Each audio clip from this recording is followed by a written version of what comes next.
อย่างนี้เป็นเป็นแม่เอาไปได้พ่อเอาไปเลือกเอาต้นไหน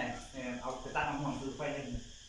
ไปตั้งเอาต้นห่วงมาเสียน้ำไว้เดี๋ยวมันเปื่อยเดี๋ยวมันกระบาดตั้งไว้หน่อยตั้งท่านี้นะเราต้องเอาใต้มือเลย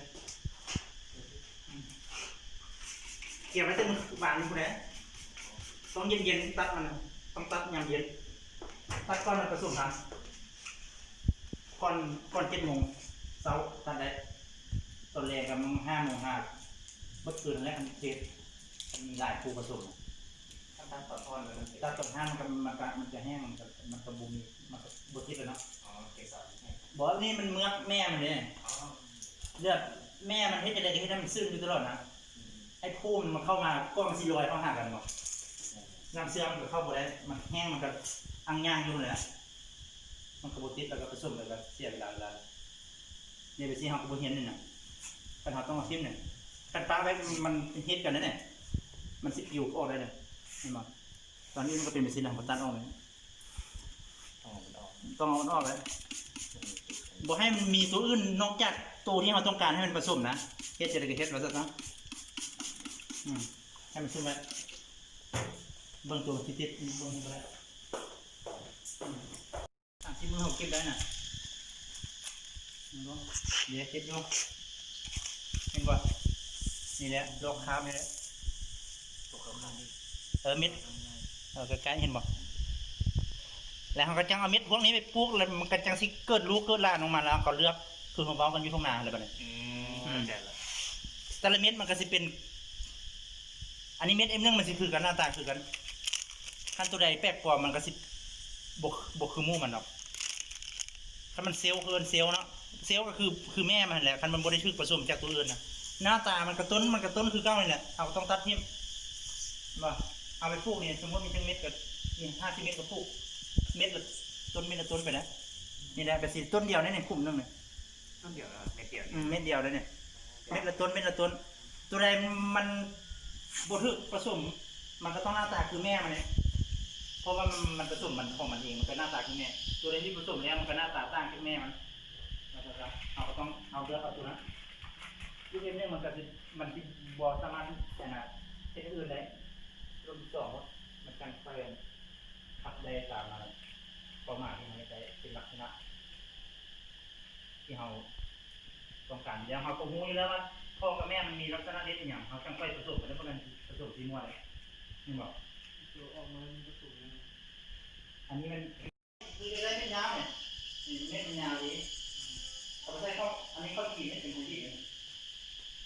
เขาขีดให้เป็นไม่ยาวเอามาใช้ข้าวราวเป็นข้าวเหนียวอันนี้เป็นข้าวจ้าเลยเป็นข้าวราวหรือข้าวจ้าไม่ยาวเป็นข้าวจ้าที่ได้เนี่ยที่ถามอันนี้ยังสุดจะถามนอกเนี่ยจากนี้ก็ถามไปแล้วอันโตเขาสนใจว่าเป็นตอนนี้คือมีโครงการแบบค่อยๆจับแป้งออกมาแล้วก็ค่อยรูปลงมาสิให้มันสิเป็นขี้ฝุ่นพวกลงไปจะลองสังเกตเฮ็ดจะได้เฮ็ดให้ขี้ฝุ่นมันตกลงฮะเราซะง่ายลองเบิ่ง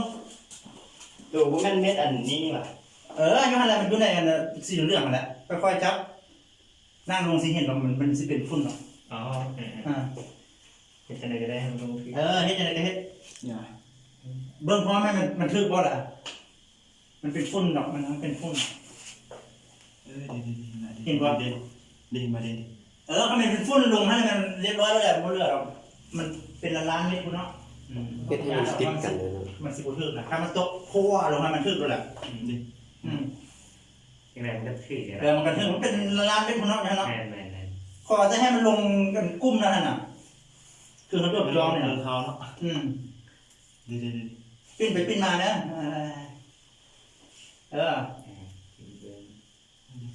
เห็นรถปล่อยพวกมาจังนะบุคคลแกก็ตัวไม้มาอีกจะบ้านไปอีกห่วงบ่น้องเบิ้งกับสิเบิ้งเข้าใจมันสิติดตัว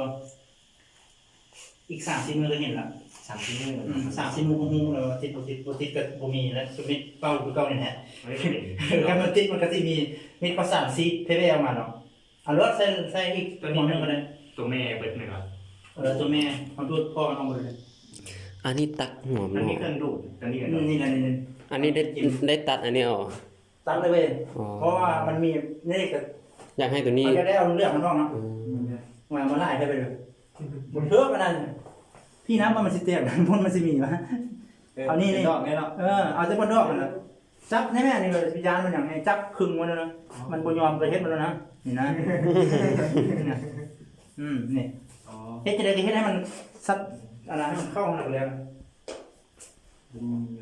จับมันเนี้ยมัน จับมัน ให้มันท่านอนท่าทางนี้กระโดดจองมาใส่ดูนะมาซะ เข้าหัวเข้าเลย มันสิไปใส่ก่อน ก็สิได้ ก็สิได้ กระอัดนะ ก็สิได้ฟ้องหนึ่งโอ้ยง่าย ได้ได้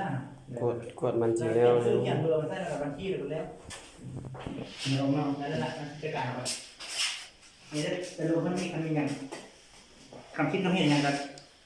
ส่งให้เราไว้ให้หัวหน้าแผนก